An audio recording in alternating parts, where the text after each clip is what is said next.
নাড়া দিয়েছে। আজকে আমরা সবাই কিন্তু এই ঘটনাগুলোতে প্রতিকার চাইছি, কিন্তু সারা পৃথিবীতে শিশু নির্যাতন, বিশেষত যৌন নির্যাতনের ঘটনাগুলো শুধুমাত্র প্রতিকার দিয়ে কিন্তু সমাধান হয় না, তার 95% প্রতিরোধ হয়। তারপরে যে ঘটনাগুলো ঘটে যায় সেগুলোর সুষ্ঠু তদন্ত এবং বিচারের ভেতর দিয়ে প্রতিকারের রাস্তা তৈরি হয়। এবং এই যে প্রতিরোধের কথা আমরা বলছি, যাতে এই ঘটনাগুলো না ঘটে, সেটা শুরু হয় পরিবার থেকে। এবং যখনই আমরা পরিবার বলি, আমাদের এই সাংস্কৃতিক বলয়ে আমরা অনেক বেশি মেয়ে শিশুকে কি করে সুরক্ষিত রাখতে হয়, তাকে কি করে ভালো কোনটা মন্দ কোনটা, এটাতে যেরকম করে আমরা কথা বলি, আমরা খুব কম কথা বলি ছেলে শিশুকে বড় করার ক্ষেত্রে তাকে আসলে দায়িত্বশীল করে গড়ে তোলা। কাজেই এখানে প্রতিরোধের প্রথম পর্যায়টা হচ্ছে পরিবারকে জানতে হবে আমার ছেলে শিশুকে কি করে নারী, যে কোনো বয়সী নারীর প্রতি দায়িত্বশীল আচরণ শেখানো। মেয়ে শিশুকে জানতে হবে আমার নিজেকে সুরক্ষা করার কৌশলগুলো কি, কোনটা আমার জন্য ভালো কোনটা মন্দ, এবং যদি সেই গণ্ডি পেরোয়ে যায় তাহলে আমি কাকে জানাবো, কার কাছে সাহায্য চাইবো। এর পাশাপাশি যেটি বারবার আমরা এখানে বলছি, আমাদের অনেক প্রচেষ্টা রয়েছে, বিভিন্ন সরকারের আমলে বিভিন্ন সরকারি বেসরকারি উদ্যোগগুলো রয়েছে, কিন্তু যে দেশের 40%-এরও বেশি জনগোষ্ঠী একটি নির্দিষ্ট বয়স সীমায়, তাদের যাবতীয় কার্যক্রমগুলোকে এক জায়গা থেকে সমন্বয় করার জন্য একটি পৃথক অধিদপ্তর গঠনের প্রক্রিয়াটি দীর্ঘদিন ধরে ঝুলে আছে। আপনি যদি উপজেলা পর্যায়ে যান, আপনি যে কোনো ঘটনার জন্য আপনাকে দৌড়াতে হবে নানা অফিসে। ফলে যে মন্ত্রণালয়, প্রত্যেক মন্ত্রণালয়ের একটি শাখা, অ্যাডমিনিস্ট্রেটিভ লাইন উপজেলা পর্যন্ত বিস্তৃত রয়েছে। আপনি যদি আইনগুলোর দিকে তাকান, প্রত্যেকটা আইনেই চাইল্ড ওয়েলফেয়ার বোর্ডের কথা বলা হয়েছে উপজেলা পর্যায়ে, ইউনিয়ন পরিষদের স্ট্যান্ডিং কমিটির কথা বলা হয়েছে, কিন্তু দিন শেষে সেগুলো এসে কোন জায়গাটাতে মিলবে, কোন জায়গায় আমরা পুরো দেশের শিশু সুরক্ষার চিত্র দেখতে চাইব, সেরকম একটি পৃথক অধিদপ্তরের কথা আমরা বেসরকারি সংগঠন সেভ দ্য চিলড্রেন সহ আমরা বলে আসছি, এবং বেশ কিছু অগ্রগতিও হয়েছিল। মহিলা ও শিশু বিষয়ক মন্ত্রণালয়, এটিকে নারী ও শিশু বিষয়ক মন্ত্রণালয় হিসেবে আমরা দেখতে চাই। তার দেখুন একটি শাখা রয়েছে মহিলা বিষয়ক অধিদপ্তর, তার জেলা পর্যায়ে কার্যক্রম রয়েছে, উপজেলা পর্যায়ে কার্যক্রম রয়েছে, জবাবদিহিতা রয়েছে, বাজেট রয়েছে, কর্মসূচি রয়েছে। প্রকারান্তরে আপনি যদি অন্য ভাগটা দেখেন, নারী ও শিশু বিষয়ক মন্ত্রণালয় শিশু বিষয়ক কিছুই নেই, অধিদপ্তর নেই। জেলা পর্যায়ে শিশু একাডেমি রয়েছে, যার সুনির্দিষ্ট আইনের ভেতর দিয়ে কার্যক্রমটি হচ্ছে শুধুমাত্র ললিত কলা এইগুলো চর্চা করার। কাজে আমরা আরও একবার সেটি জানাচ্ছি, এবং আমরা মনে করি যে আজকের এই আয়োজন থেকে আমরা সম্মিলিতভাবে মনে করি যে আমাদের আরও বেশি পরিকল্পিতভাবে প্রতিরোধে গুরুত্ব দেওয়া উচিত। বলে না, তারা এটা প্রকাশ করতে চায় না, কারণ তাদেরকে বলা হয় চুপ কর, চুপ করে থাকো, এটা বলো না, বললে খারাপ হবে, মানুষ খারাপ বলবে। আমি আপনাদের সামনে এটাই বলতে চাই যে এই সংস্কৃতি, এই নীরবতার আড়ালে যারা পার পেয়ে যাচ্ছে, আমাদেরকে এটা নিয়ে কথা বলতে হবে, গণমাধ্যমের মধ্যে কথা বলতে হবে, আপনাদেরকে বলতে হবে, আমাদেরকে নাগরিক সমাজের যারা আমরা সদস্য, আমাদেরকে বলতে হবে। এইদিকে শিশুরা যৌন নির্যাতন, বিপজ্জনক শ্রম, অবহেলা, অনলাইন সহিংসতা এবং অন্যান্য সহিংসতার মুখোমুখি হচ্ছে। শিশুরা তাদের বাড়তি শিক্ষা প্রতিষ্ঠানে, জনসমুখে কোথাও নিরাপদ না, এমনকি নিজের বাড়িতেও নিরাপদ না। এটা আমরা যে ঘটনাগুলো আজকে এই যে 24টা ঘটনা, এটাই আমরা যদি প্রত্যেকটা দেখি যে বাইরেও তারা নিরাপদ নয়, ঘরেও নিরাপদ নয়, এবং শিক্ষা প্রতিষ্ঠানেও তারা নিরাপদ না। শিশু অধিকার বাস্তবায়ন অনেকগুলো মন্ত্রণালয় রয়েছে, বিশেষ করে 3টি, যেটা হলো শিশু বিষয়ক মন্ত্রণালয়, শ্রম মন্ত্রণালয় এবং সমাজ কল্যাণ। 3টি মন্ত্রণালয়ের সঙ্গে সংযুক্ত শিশুর নিরাপত্তা। এই মন্ত্রণালয়গুলো তাদের বিভিন্ন কাজে ব্যস্ত থাকার তাদের মধ্যে সমন্বয় অভাব দেখা যায়।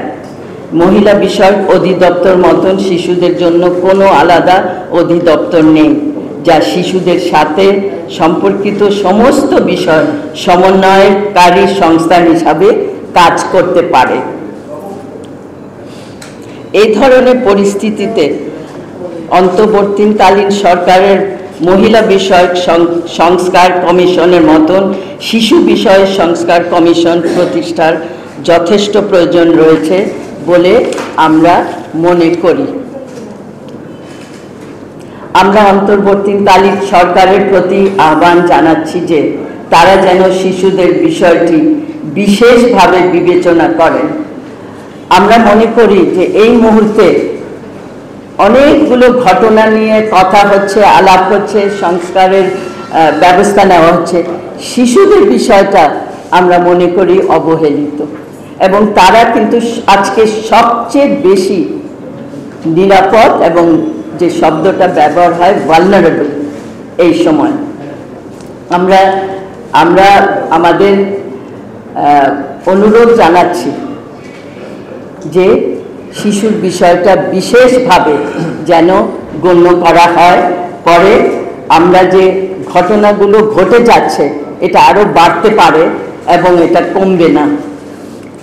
বর্তমান সংকট মোকাবিলার জন্য কিছু দাবি উপস্থাপন করা হলো। আমরা আশা করি এগুলো পরিস্থিতির প্রেক্ষাপটে জরুরিভাবে বিবেচনা করা হবে। 1. আইনের সংস্কার ও দ্রুত বিচার। শিশু নির্যাতন ও ধর্ষণের মামলাগুলির দ্রুত কার্যকর বিচার নিশ্চিত করতে বিশেষ ট্রাইব্যুনাল গঠন করা হোক। অপরাধীদের দ্রুততম সময়ে ভালোভাবে এটা ইনভেস্টিগেশন এবং শাস্তি নিশ্চিত করতে হবে। আইনের ফাঁক ফোকরে তারা যেন বেরিয়ে না যেতে পারে, এবং সাম্প্রতিক সহিংসতা ও নিপীড়নের বিরুদ্ধে ব্যবস্থা ও বিচার বিষয় অন্তর্বর্তীকালীন সরকারের আইন উপদেষ্টা যে প্রতিশ্রুতি দিয়েছেন সেটা যেন মানা হয়। অনেক সময় দেখা যায় যে তাৎক্ষণিকভাবে একটা স্টেটমেন্ট আমরা পাই ঊর্ধ্বতম কর্মকর্তাদের মুখে, এবং এখন যে আমাদের উপদেষ্টা বলেছেন, কিন্তু কিছুদিন পরে আমরা এটা ভুলে যাই না। আমরা এটা মনিটর করি, আপনারাও মনিটর করতে পারেন না, এবং এটা পড়ে যায় এবং এটা কোনোদিন হয় না। তো এই বিষয়টা আমরা আশা করব যে আপনারাও কিন্তু খুব সজাগ থাকবেন এবং আমরাও এটা মনিটর করব। শিশু বিষয়ক অধিদপ্তর প্রতিষ্ঠা। শিশুদের সুরক্ষা ও কল্যাণ নিশ্চিত করতে মহিলা বিষয়ক অধিদপ্তরের মতন একটি শিশু বিষয়ক অধিদপ্তর স্থাপন করা হোক, যা বিভিন্ন মন্ত্রণালয়ের মধ্যে সমন্বয় করবে। এটা কিন্তু আমাদের অনেক দিনের দাবি, এবং এখানে মামুন সেভ দ্য চিলড্রেন থেকে বসে আছেন, এটা নিয়ে আমরা কিন্তু অনেক এগিয়েও গেছিলাম, কিন্তু এটা হঠাৎ পড়ে গেছে, এটা নিয়ে আর কোনো আলাপ হচ্ছে না।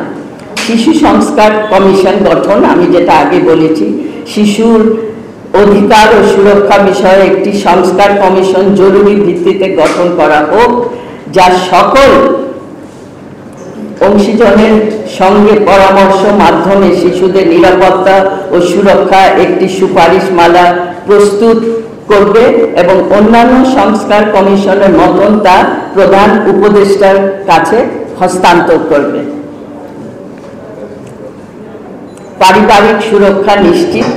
পরিবারের সদস্য ও নিকট আত্মীয়দের দ্বারা যৌন নির্যাতন বিষয়ে নীরবতা সংস্কৃতি ভাঙতে ব্যাপক জনসচেতনতামূলক কর্মসূচি গ্রহণ করা, যেন ভুক্তভোগীরা নিরাপদে তাদের অভিজ্ঞতা বলতে পারে।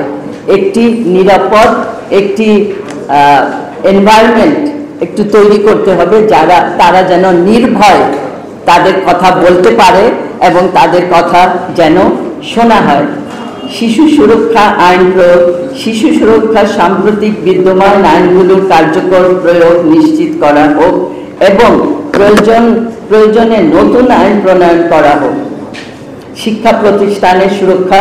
শিক্ষা প্রতিষ্ঠানগুলোতে শিশুদের সুরক্ষা নিশ্চিত করতে হবে। শিক্ষক ও কর্মচারীদের জন্য বাধ্যতামূলক প্রশিক্ষণ এবং সুরক্ষা নীতিমালা প্রণয়ন করা হোক।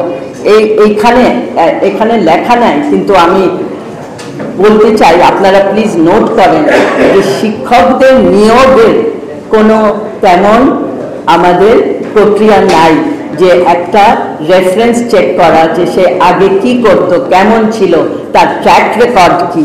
এইটা আমরা খুব জোর করে আমরা এই দাবি তুলতে চাই। উচিত যেন যাদের কোনো এমন রেকর্ড আছে যৌন নিপীড়ন, যৌন হয়রানি, তাদেরকে যেন নিয়োগ না দেওয়া হয়। মনিটরিং ও মূল্যায়ন, শিশু নির্যাতন ও সহিংসতা প্রতিরোধে গৃহীত পদক্ষেপগুলিকে কার্যবিরতির মূল্যায়ন করতে এবং একটি স্বতন্ত্র মনিটরিং সিস্টেম, একটা প্রক্রিয়া প্রতিষ্ঠা করতে হবে। মানসিক স্বাস্থ্য সহায়তা, নির্যাতিত শিশুদের জন্য মানসিক স্বাস্থ্য সহায়তা ও পুনর্বাসন সেবা নিশ্চিত করা হোক। এটা অতি জরুরি, কারণ একটি শিশু যখন নির্যাতনের শিকার হয়, সে মৃত্যুবরণ না করলেও সে যে বেঁচে থাকে তার কিন্তু ভালোভাবে বেঁচে থাকার কোনো উপায় থাকে না। সে সামাজিক নানান কারণে সে ভিকটিম হয়ে যায়। আইন প্রয়োগকারী সংস্থার সকল নাগরিক, বিশেষ করে প্রান্তিক ও ঝুঁকিপূর্ণ জনগোষ্ঠীর নিরাপত্তা নিশ্চিত করা এবং স্বচ্ছতা এবং জবাবদিহিতার মাধ্যমে জনগণের আস্থা পুনঃপ্রতিষ্ঠা করা। আমরা দেখতে পাচ্ছি যে সংস্থাগুলোকে দায়িত্ব দেওয়া হয়েছে শিশুর সুরক্ষা বা জনগণের সুরক্ষা, সেখানে একটা জবাবদিহিতার অভাব আমরা পাই।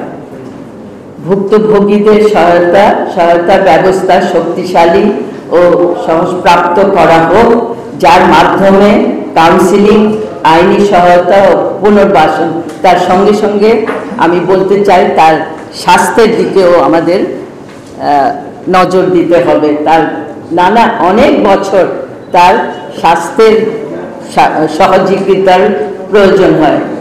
স্থানীয় জনসম্পৃক্ততা, নিরাপদ পরিবেশ করতে কমিউনিটি নেতা, শিক্ষক ও অভিভাবকদের সক্রিয় সংলাপে যুক্ত করা হোক। এখানে আমি আরও বলতে চাই যে আমরা কয়েকটি সংগঠন শিশু সুরক্ষা কমিটি করেছিলাম এবং আমরা প্রস্তাব দিচ্ছি সরকারকে যে পাড়ায় পাড়ায় যদি এমন কমিটি করা হয় যেখানে পাড়ার লোকজন সেই শিশুর সুরক্ষার দায়িত্ব নেবে, এমন একটা ব্যবস্থা করা যায় নাকি, সেটা আমরা আমাদের দাবির মধ্যে জানাচ্ছি। ঘটনার শিকার ও সাক্ষীর সুরক্ষা, সহিংসতার শিকার শিশুর পরিবার ও ঘটনার সাক্ষীদের জন্য সুরক্ষা ও আইনগত সামাজিক সুরক্ষা নিশ্চিত করা হোক। আপনারা সবাই জানেন এটা, যে কেস ফাইল করার পরে পরিবার কীরকম থ্রেট, কীরকম হুমকির মধ্যে থাকে এবং অনেক সময় দেখা যায় যে তারা কেসটা ফিরিয়ে নেয় এই হুমকির মুখে। সেটা যেন না হয়। আমরা এই সব কথা বলছি যেন অপরাধীকে অপরাধের জন্য যেন শাস্তি দেওয়া হয়। আমাদের শিশুদের নিরাপত্তা ও সুস্থতার সর্বোচ্চ অগ্রাধিকার। তাদের নির্ভয় বেড়ে ওঠার জন্য একটি নিরাপদ পরিবেশ তৈরি করা আমাদের সকলের সম্মিলিত দায়িত্ব। আসুন আমরা একত্রিত হয়ে আমাদের শিশুদের প্রতি সহিংসতা নির্মূল করি এবং সমতা, সম্মান ও ন্যায় বিচার ভিত্তিতে একটি সমাজ গড়ে তুলি। আপনাদের সবাইকে ধন্যবাদ। আমি এটা পড়ে শোনালাম। আইন ও সালিশ কেন্দ্র, ব্রেকিং দ্য সাইলেন্স, মানুষের জন্য ফাউন্ডেশন মারা গেছে, মৃত্যুবরণ করেছে, কিন্তু এরকম হাজার হাজার শিশু আছে যাদের উপরে এই নিপীড়ন হয়েছে, কিন্তু তারা এই কথা বলতে পারেনি। খুবই গুরুতর আহত না হলে এটা কিন্তু সংবাদ আমাদের মাধ্যমে আসে না। সো এটা যেন আমরা মনে রাখি যে আজকে বাংলাদেশের ঘরে ঘরে এবং বাইরে শিশুরা নির্যাতনের শিকার হচ্ছে এবং এই অবস্থা থাকতে দেওয়া কোনো মতে দেওয়া যায় না। এটা আমাদের বিবেককে ভীষণভাবে নাড়া দিচ্ছে এবং আমি আশা করব যে আপনারা, আমরা সবাই মিলে এটার আমরা অবসান আনতে পারবো। আপনাদের সবাইকে ধন্যবাদ ধৈর্যের সঙ্গে আমার এই প্রতিবেদন শোনার জন্য। কত প্রকট আকারে ধারণ করে আছে বা বসবাস করে আছে বা আমাদের সাথে মিশে আছে, প্রতিটি পরিবারের সাথে এই বিষয়টা জড়িত রয়েছে। কেউ আমরা প্রকাশ করছি, কেউ আমরা প্রকাশ করছি না। প্ল্যান ইন্টারন্যাশনাল বাংলাদেশ এই ঘটনা যেভাবে আপা বলছে, আমরা কিভাবে শিশুদের সুরক্ষিত রাখা যায় সেটা সারা বাংলাদেশে আমরা কাজ করছি। কিন্তু আমাদের কাজ এবং আমাদের সমাজের যে চাহিদা এই বিষয়ে কাজে, সেটা খুবই নগণ্য। তারপর আমরা বলবো যে সারা দেশে যেভাবে আমরা সুরক্ষিত শিশু না ছেলে এবং কন্যা শিশু, দুই ধরনের শিশুদের সাথে আমরা যেভাবে কাজ করি, তার আমাদের উদ্বেগের বিষয়টি হচ্ছে যে পরিবার থেকেই তারা সুরক্ষা পায় না। এটা যদি বলি, এই দায় আমার কাছেও আসে। এর কারণ হচ্ছে যে পরিবারে তাদেরকে যে সুরক্ষিত পরিবেশে রাখা দরকার, সেই জ্ঞান এবং তথ্যের অনেক ভিন্নতা রয়েছে এবং ঘাটতি রয়েছে। মার কাছে প্রতিটি শিশু এসে জানায়, সেটা বলা যেতে পারে তার ভয়ে জানায় বা তার কষ্ট জানায় বা সে মায়ের কাছে সমাধান চায়। কিন্তু অনেক সময় আমরা সামাজিক চাপে বা সমাজের উৎসার চাপে, নিন্দার চাপে সেই বিষয়গুলি চাপিয়ে যান। যখন বাবার কাছে শিশু নির্যাতিত হয়, সে ছেলে শিশুই কি মেয়ে শিশুই কি, মা চেপে যান যে বাবার বিষয়টাও। কারণ হচ্ছে একটা হচ্ছে নিন্দা, আর একটা হচ্ছে যে সে পরিবারের আয়কর্তা। কাকার কাছে যখন হয় তখন দেখা যাচ্ছে যে আরো সম্মানের বিষয়, পরিবারের কৌতূহল আসবে। কিন্তু আমাদের বিষয়টা হচ্ছে প্ল্যান ইন্টারন্যাশনালের জায়গা থেকে, সেটা হচ্ছে যে এই নিন্দা দিয়ে আমরা কিভাবে মানবাধিকারকে লঙ্ঘন করছি, এটা আমাদের কাছে খুবই অগ্রহণযোগ্য। যে কখনোই কোনো নিন্দা বা সামাজিক চাপ যেন মানবাধিকার, শিশু অধিকার, কন্যা শিশু অধিকার এবং নারীর অধিকার বা পুরুষের অধিকার, কারোর অধিকারী যেন খর্ব না হয়। সর্বশেষ বলবো যে এর জন্য আমাদের খুব বেশি জরুরি দরকার মা বাবাকে সচেতন করা, ধর্ষণকে ঘৃণা করা, ধর্ষিতাকে নয়। তাহলেই আমরা কিন্তু এই যে নিন্দা, এই নিন্দা থেকে মুক্তি পাবো। সামাজিকভাবে আমাদের সচেতনতা তৈরি করা, যার জন্য দরকার একটা বড় তৈরি করা। আমাদের অনেক আইন রয়েছে, শিশু সুরক্ষা আইন রয়েছে এবং সামাজিকভাবে কমিটিও রয়েছে। সেই কমিটিগুলো আমাদেরকে সচল রাখা এবং তাদেরকে আরো সক্ষম করে তোলা। এরপরে আসি শিক্ষা, সর্বশেষ বক্তব্য না, সেটা হচ্ছে শিক্ষা প্রতিষ্ঠানের অনেক দায় দায়িত্ব রয়েছে। আমরা ছোটবেলা থেকে ABCD কয়জন বাবা মার কাছে শিখেছি, কিন্তু আমরা শিখেছি কিন্তু স্কুল থেকে। স্বাস্থ্যের, খাদ্যের প্রতিটি বিষয়ে আমরা কিন্তু স্কুল থেকে শিক্ষা পাই, কিন্তু এই বিষয়টি এখনো আমাদের গণহারে বা গণভাবে স্কুলে প্রশিক্ষণই বলি বা শিক্ষাই বলি দেয়া হয় না। আমরা যেভাবে কাজ করছি প্ল্যান ইন্টারন্যাশনাল, স্কুলে কিভাবে ছোটবেলা থেকে শিশুকে তার যৌন পরিচয় এবং তার কি যৌন আচরণ হওয়া উচিত নিজেকে সুরক্ষিত রাখার জন্য, এবং তার অন্যের প্রতি তার কেমন ব্যবহার হওয়া উচিত, এর জন্য আমরা শিক্ষা প্রতিষ্ঠানের স্কুল এবং প্রাথমিক এবং মাধ্যমিক এবং মাদ্রাসা এদের সাথে আমরা কাজ করছি, যাতে সামাজিকভাবে এই যে জ্ঞান, এই তথ্য এটা ছড়িয়ে দিতে পারি এবং শিশুদেরকে সুরক্ষিত রাখতে পারি।